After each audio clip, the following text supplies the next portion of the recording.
YTN 뉴스라이더와 함께하고 계십니다. 지난 연말 한 여성이 늦은 밤 서울로 돌아오는 경춘선 지하철을 탔습니다. 늦은 시각이다 보니 지하철에 사람이 많지 않았고요. 한 전동칸에 여성 승객과 한 남성뿐이었는데 남성이 음란 행위를 하는 듯한 모습이 보였습니다. 얼마나 두렵고 놀랐을까요? 여성은 급히 한국철도공사 측에 문자로 신고를 했습니다.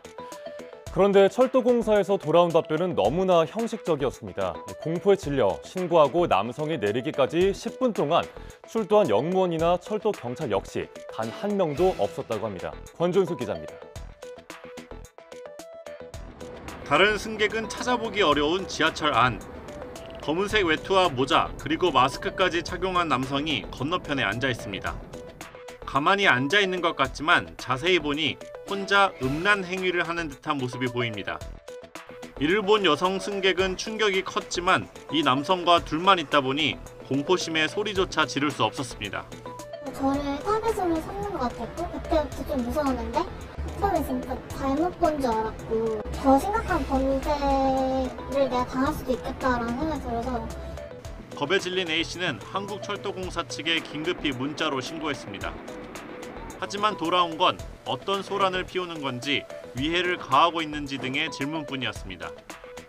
빨리 와서 도움을 달라고 재촉까지 했지만 다른 곳에 전화로 신고하는 방법을 알려주는 형식적인 답변이 돌아왔습니다.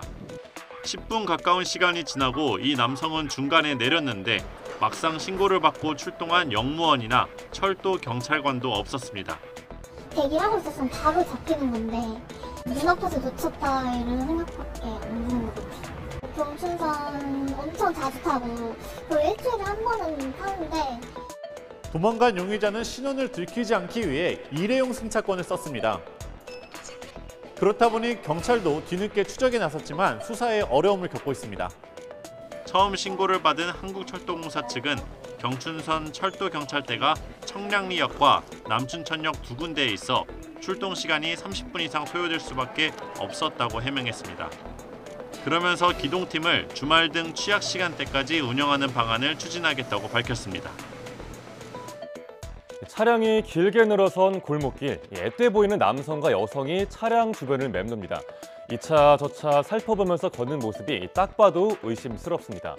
뭘 하나 봤더니 사이드미러가 접혀있지 않은 차량을 찾고 있었습니다. 사이드미러가 접혀있지 않다? 즉, 문이 잠겨있지 않은 차량을 노린 거죠.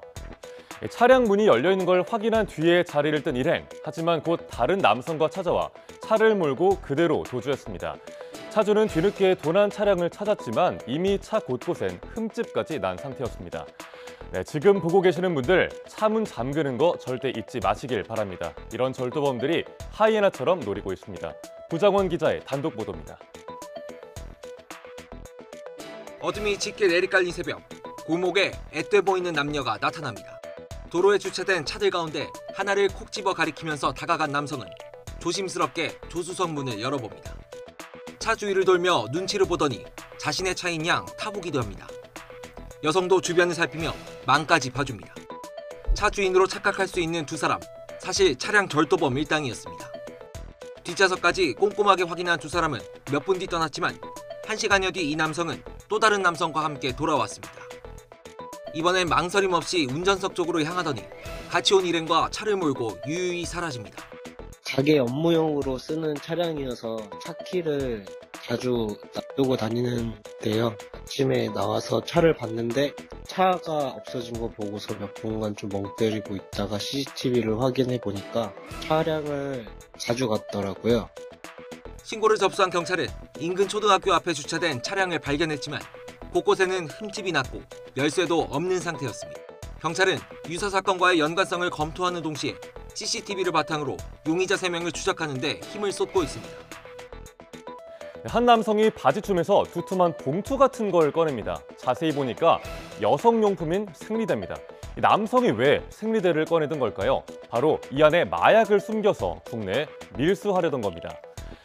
마약 밀수 조직의 운반책인 이른바 지게꾼의 모습인데요. 검찰은 9명을 구속해 재판에 넘겼습니다. 이들은 국내 마약 범죄의 시발점인 만큼 엄벌이 필요해 보입니다. 김태원 기자입니다. 한 남성이 바지춤에서 두툼한 봉투 같은 것을 불쑥 꺼내 탁자 위에 올려놓습니다. 자세히 보니 이 물건 여성용품인 생리대입니다.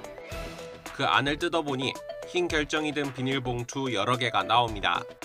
마약 밀수 조직의 운반책인 이른바 지게꾼이 필로폰 200g을 속옷에 숨겼다 적발되는 모습입니다. 총책 40대 A씨 일당은 태국이나 필리핀 현지에서 구한 필로폰을 국내로 몰래 들여와 판매한 혐의 등을 받습니다. 지게꾼들은 건당 300에서 500만 원을 받고 필로폰을 생리대 등에 숨긴 뒤 항공편을 타고 입국하는 방식으로 추적을 피하려고 했습니다. 이렇게 지난해 6월부터 2달 동안 이들이 9차례에 걸쳐 들여온 필로폰은 모두 1.75kg, 시가 5억 2천만 원에 달하는 양입니다. 검찰은 지난해 7월 지게꾼 한 명을 처음 검거한 것을 시작으로 5달 만에 총책 A씨까지 모두 10명을 붙잡았습니다. A씨는 현지에서 필로폰을 사들인 경로나 범죄 수익에 대해서는 진술을 거부한 가운데 검찰은 A씨 등 9명을 구속해 재판에 넘겼습니다.